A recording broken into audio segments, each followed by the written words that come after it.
before I actually go to get myself a Mienfoo, there I would like to go over some stuff that I missed in previous areas. Here we're on Route 4, and I missed quite a few things there. Here we have the Dig TM. Don't ask me how I missed it. I hope that if you were playing along, you're not as stupid as I was, because Dig is quite a good TM at this point in the game. Over here on Mondays, we have a Braviary with Defiant, which is its Dream World ability. And if you're playing Black 2, of course, it's going to be a Mandibuzz instead, which is going to have its own Dream World ability. I kind of forget what it is. I'm just going to go and check its Cerebi once I'm done. But either way, who cares? Mandibuzz sucks. Heck, it's not like Braviary is all that good either, but still. Shame I didn't take it down with one Ember. Well, that was pretty close, though. You know, it being an evolved level 25 and all, and I can't get enough of Flame Body. It activates a lot more in-game than it ever could competitively, so that's kind of awesome, actually. There is another thing that I forgot on this route. This backpacker right here. I can just talk to her. How did I forget that? I don't know what I was on when I recorded this place, but man, I was sloppy.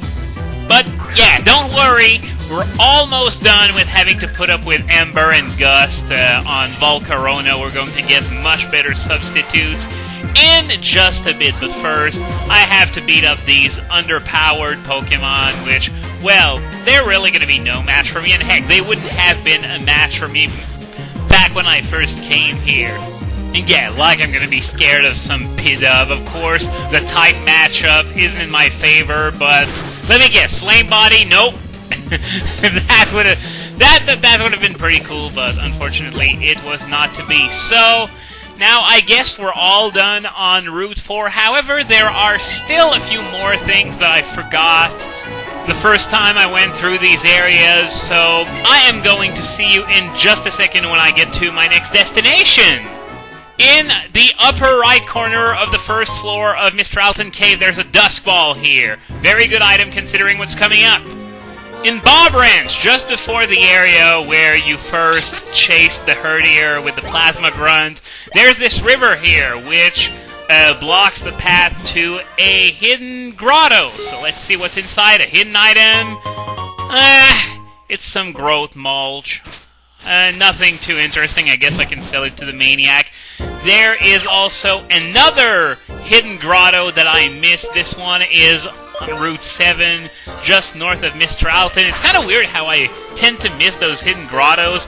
I guess they're quite visible, but at the same time, they're not the most conspicuous thing to see if you're not really paying attention. So you really have to pay attention if you want to see those.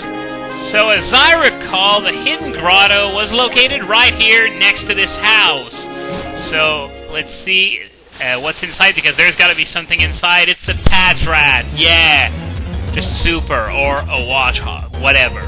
Kind of hard to figure out with those overworld sprites. I don't know, maybe Gen 6 is going to do a little bit better since, well, we're making a huge leap in technology.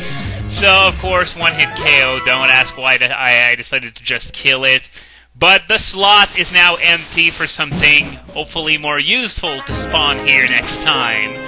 One last thing that I want to show you, and it's all the way in Pokestar Studios. You might know about it, but for those who don't, there's something really bizarre about this place.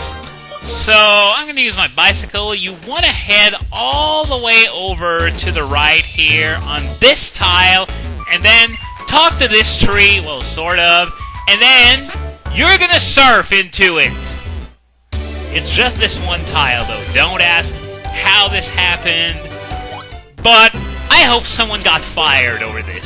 Okay, so that was the last thing that I wanted to show you. It sort of reminds me of that glitch in early Japanese copies of Diamond and Pearl in one of the Elite Four rooms that allowed you to go pretty much anywhere in the world and get Darkrai and Shaman even when you weren't meant to.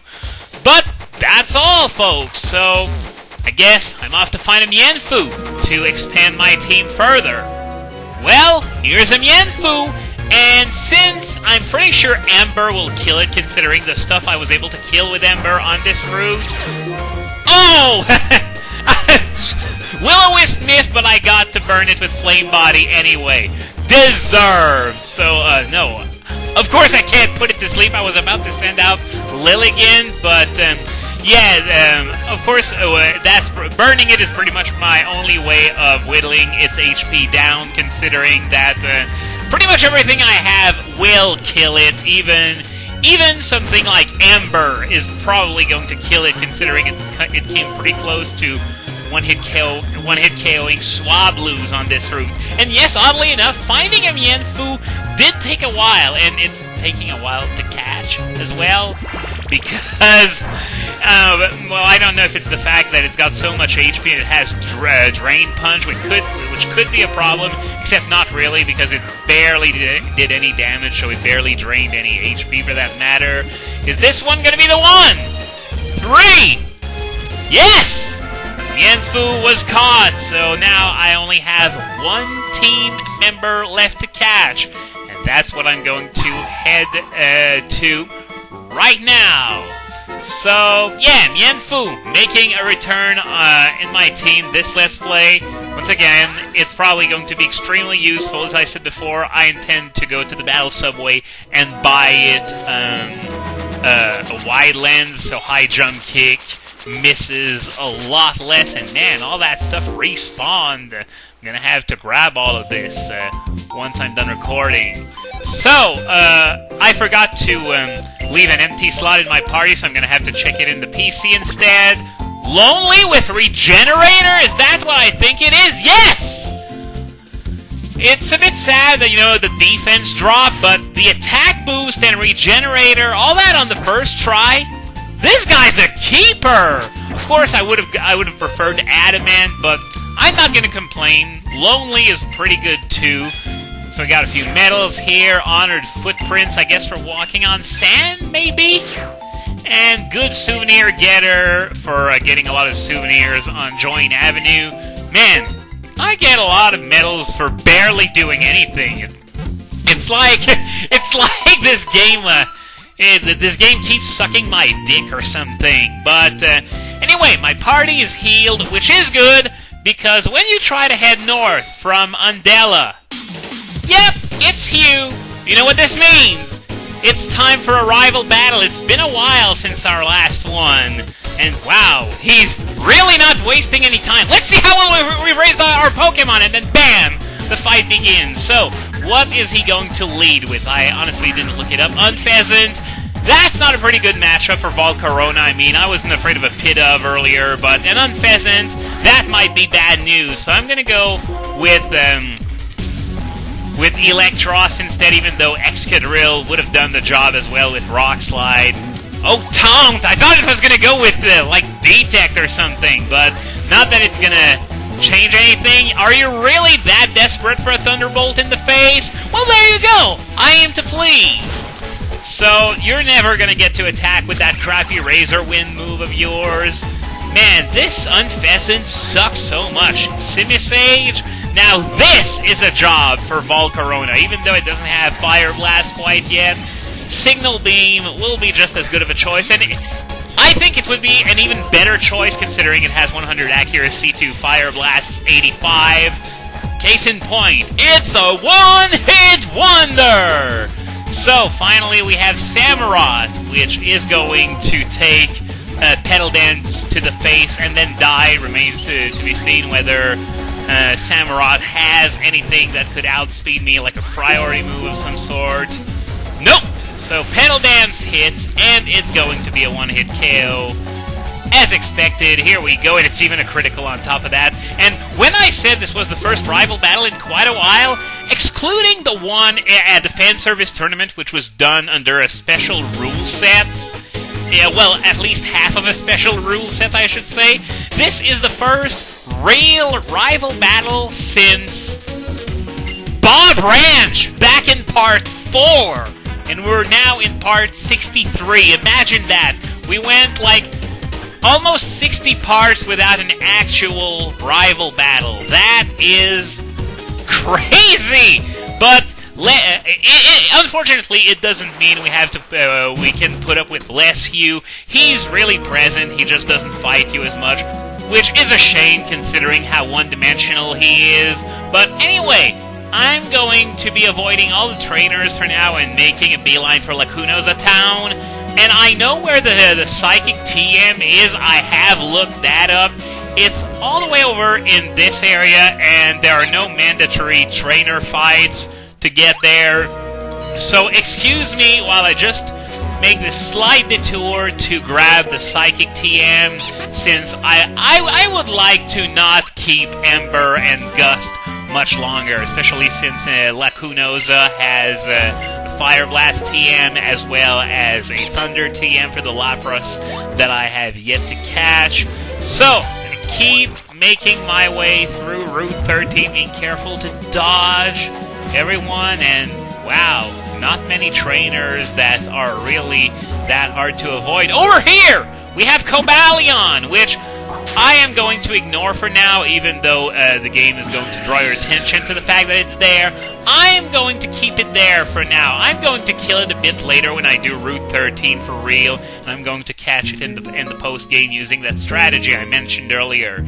So, we made it to Lacunosa, and unfortunately I can't even make my way to the Pokemon Center, and as a result, Juniper and Bianca interrupt me, but it's not one of those pointless interruptions that this game has the secret of. It actually furthers the plot. Because, yeah, Juniper is saying that she wants me and Bianca to hear out someone here in Lacunosa Town. And yeah, she's trying to maintain the suspense, but considering what was going on in this town in the first game, even though it was nothing major at the time, I think you can all figure out what's going on here. The old tale about Lacunosa Town that we heard in the first game, if I recall, it's the one where there's a legendary Pokemon in the giant chasm, which is Kyurem, of course, that goes out at night and terrorizes the town and people and Pokemon alike and stuff like that.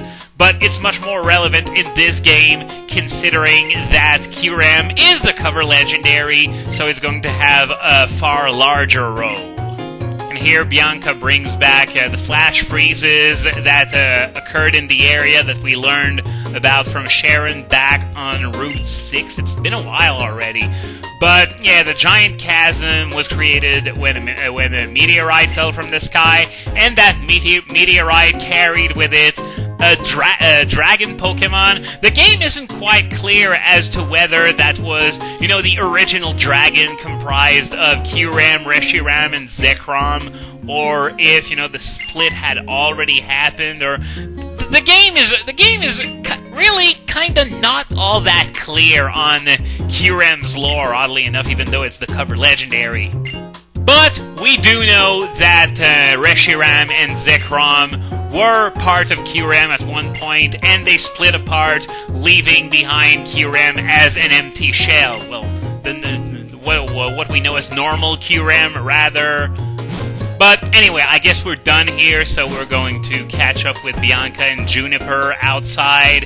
And yeah, interesting folk tale. A giant dragon that goes around eating people. That Juniper, I swear, Skyla is absolutely right in her assessment of her. But yeah, it could even rival the power of the legendary Dragon-type Pokemon. Gee, I wonder why. It's not because it could be a legendary Dragon-type Pokemon itself. Could it? But anyway, Juniper makes the connection with Reshiram, understandably. She would mention Zekrom in Black too, I imagine. But yeah, I answered no just to see the extra dialogue that would no doubt happen if I do so. So, yeah, Reshiram has accepted N as a hero back in the first game. Zekrom has accepted the player character, which does not appear in this game, so this means that neither does Zekrom. But anyway, our valiant heroes are beginning to connect the dots and figure out that there's a relationship between Kyurem and Reshiram, even though it should be common knowledge. Man, is Lacunosa that isolated from the rest of the world?